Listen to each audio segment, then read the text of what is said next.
সুপ্রভাত বন্ধুরা, আমি প্রীতি আবারও একটা ভিডিও নিয়ে চলে এসেছি। তো সকালবেলায় ব্রেকফাস্টে খেয়ে নিলাম চাউমিন, আর তারপরে বাজারে গিয়েছিল, বাজার থেকে মাছ নিয়ে এসেছে তোমাদের দাদা। সেই মাছগুলোকে আমি ধুচ্ছিলাম, তারপরে এগুলো কাটতে হবে, এই মাছগুলোকে কেটে দেয়নি। তো তারপরে মাছগুলো কাটবো, কেটে ভালো করে রান্না করতে হবে। এটাই তো এখন কাজ হয়ে গেছে না, একটু রান্না করো, কাজ করো, একটু গুছিয়ে রাখো। হ্যাঁ, তার মধ্যে মাঝে মধ্যে নিজের টাইমটাও স্পেন্ড করতে হবে, তবে হ্যাঁ এগুলোর মধ্যে দিয়ে এই টাইম কেটে যায়। তো দেখো আমি মাছটা কাটতে বসে গেছি, আর বেশ ভালোই টাইম লেগেছিল। এটা কি মাছ বলো তো? আমি এখন বলবো না, এটা তোমাদের জন্য আমি ছেড়ে দিলাম, এটা বলতে হবে এটা কি মাছ আমি কাটছি। মোটা মানে আমার যে খুব ভালো লাগে তাও না, কারণ মাছটা বেশ ভালো কাটা থাকে। তারপরে এটাকে ভাবলাম সর্ষে পোস্ত দিয়েই রান্না করব। তো সেই মতো যাই হোক কেটে নিই তাড়াতাড়ি করে, নাহলে দেরি হয়ে যাবে। তো চলো কেটে নিই। দেখো এর মধ্যে কিন্তু আমি একটা ভুল করে ফেলেছি, কারণ মাছটা কাটার সময় না নিচে একটা তোমার কিছু একটা পেতে নিলে ভালো হতো, প্লাস্টিক হোক বস্তা হোক, কারণ এই মাছের আঁশগুলো যদি একবার মেঝেতে লেগে যায় সে তোলা খুবই মুশকিল। তারপরে শুকিয়ে গেলে তো তোলাই যায় না, বাপরে বাপ কি খুব কষ্ট হয়ে যায়। তাও যাই হোক, যেইভাবে হোক, তখন আর মাথার মধ্যে আসেনি, মাথা থেকে ওটা উড়ে গেছিলো। তারপরে এরকম তোমার আস্তে আস্তে কেটে নিয়ে হ্যাঁ তুলেও ফেলেছিলাম, আমার মেঝেতে একটাও আসছিল না, কারণ সবগুলো পরিষ্কার করে তুলে রেখেছিলাম। তো কাটতে কাটতেই আমার হাল মনে হচ্ছে খারাপ। এগুলোকে আবার ভালো করে ধুতেও খারাপ না, সবই পারি। তারপরে তো রান্না হবে, তাই না বন্ধুরা? সবই পারা যায়, তাই না বন্ধুরা? তো আমার মতো এই যে তোমরাও কি এরকম মাছ ছাড়াতে ভালোবাসো না একদমই পছন্দ করো না? হ্যাঁ অবশ্যই কমেন্ট করো, কমেন্টে জানিও। তোমরা তো কমেন্ট করলে আমি বুঝতে পারবো, আর কমেন্ট না করলে তো বুঝতে পারবো না, তাই না? নতুন ভিডিও করছি, আমার একটু পাশে থেকো, কমেন্ট করো, লাইক করো, সাবস্ক্রাইব করো, শেয়ার করো, তাহলে দেখো মানে আমি আরও নতুন নতুন অনেক রকম ভিডিও দিতে পারবো তোমাদের জন্য। না হলে আমি এগোবো কী করে? তোমরা যদি একটু এগিয়ে না আসো তাহলে আমিও এগোতে পারবো না। তো দেখো দেখো বন্ধুরা, ওদিকে তো আমি মাছটা ভাজতে বসিয়ে দিয়েছি, আর তারপরে তো মাছের জন্য মশলা করতে হবে। ওদিকে মাছটা ভাজা হোক, আর এদিকে আমি মশলাটা করে নিই। মশলার জন্য আমি সর্ষে দিয়েছি, পোস্ত দিয়েছি, কাঁচা লঙ্কা দিয়েছি, আর তোমার হচ্ছে এক কোয়া রসুন দিয়েছি, আর একটু লবণ দিয়েছি। এগুলো দিয়ে আমি ভালো করে পেস্টটা করে নিয়েছি। আর হ্যাঁ, তারপরে তো দিয়ে রান্নাটা হচ্ছে। হ্যাঁ, এবার রান্না করতে করতে একটু তো পোজ দিয়ে নিতেই হবে না, ছোটো করে একটা পোজও দিয়ে নিলাম। তারপরে দেখো, আর এদিকে আবার আমি একটা সবজি করবো মিক্সড, যেটা পুঁই চচ্চড়ি বলে, সেই পুঁই চচ্চড়ি করবো। তার জন্য আমি কড়াইটা বসিয়ে দিলাম, ওর মধ্যে তেল দিয়ে তেলের মধ্যে ফোড়ন দিতে হবে।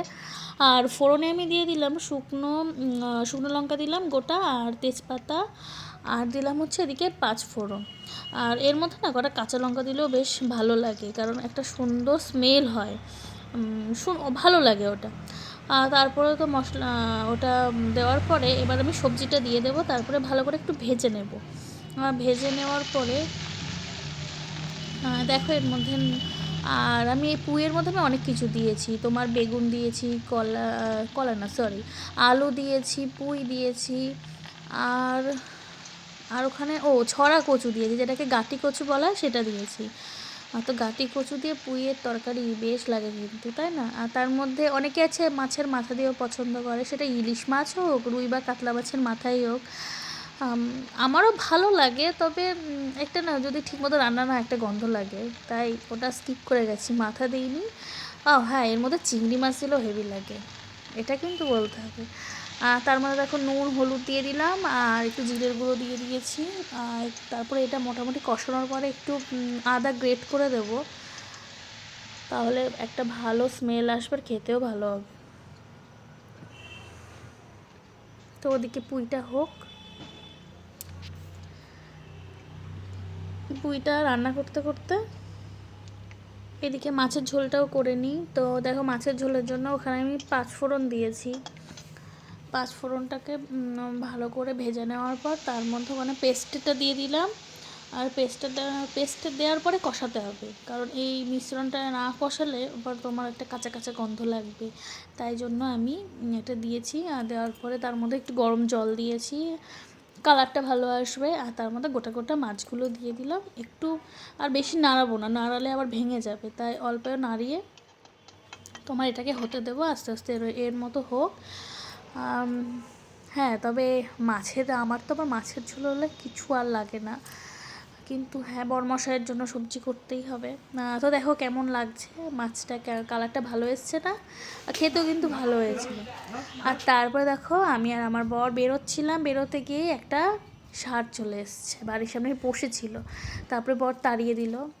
তাড়ানোর পর আমি গেছিলাম বগুলাতে, আর বগুলা ট্রেন্সে গিয়েছি, ট্রেন্সে গিয়ে একটু ছোটো ছোটো করে ভিডিও করে নিলাম। হ্যাঁ, ড্রেস পরে তো ভিডিও করতে হবে, তাই না? এটা এখন ট্রেন্ডিং চলছে, যে একটু ভিডিও করব না বা ফটো তুলবো না তাহলে কিন্তু হবে না বন্ধুরা। আর তারপর আমি বিল পেমেন্ট করে নিলাম, কারণ ওখান থেকে আমি একটা জিন্স কিনেছিলাম। আর দেখুন এই ভিডিওটা কিভাবে উল্টে গেছে, আমি বুঝতেই পারছি না যে ভিডিওটা কিভাবে উল্টে গেল। খারাপ লাগছে জানো তো, এত সুন্দর করে ভিডিও করে ভিডিওটা উল্টে গেল। আর হ্যাঁ, বগুলাতে তোমার জেডতে আমি গিয়েছিলাম, আমি আর আমার হাজব্যান্ড। ওখান থেকে একটা প্যান্ট আর শার্ট নিল, আর তারপরে ওখান থেকে তো হাজি বিরিয়ানি থেকে একটু বিরিয়ানিও নিয়ে নিলাম, কারণ রাতের ডিনার তো আর তৈরি করা যায়নি, ডিনারটা বিরিয়ানি দিয়েই হবে। আর বিরিয়ানিটা না বেশ ভালো হয়েছিল, ওর মধ্যে 2 পিস করে তোমার চিকেন দিয়েছিল, খুব ভালো হয়েছিল।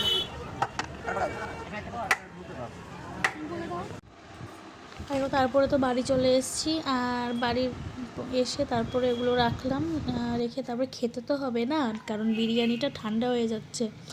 আর তারপর তাড়াতাড়ি করে প্লেট নিয়ে নিলাম, আর প্লেটের মধ্যে দেখো, মানে প্লেট বলতে কি থালা নিয়েছি, থালার মধ্যে বিরিয়ানিটা ঢেলে নিলাম। কেমন লাগছে দেখো, দেখে কেমন লোভ লাগছে না?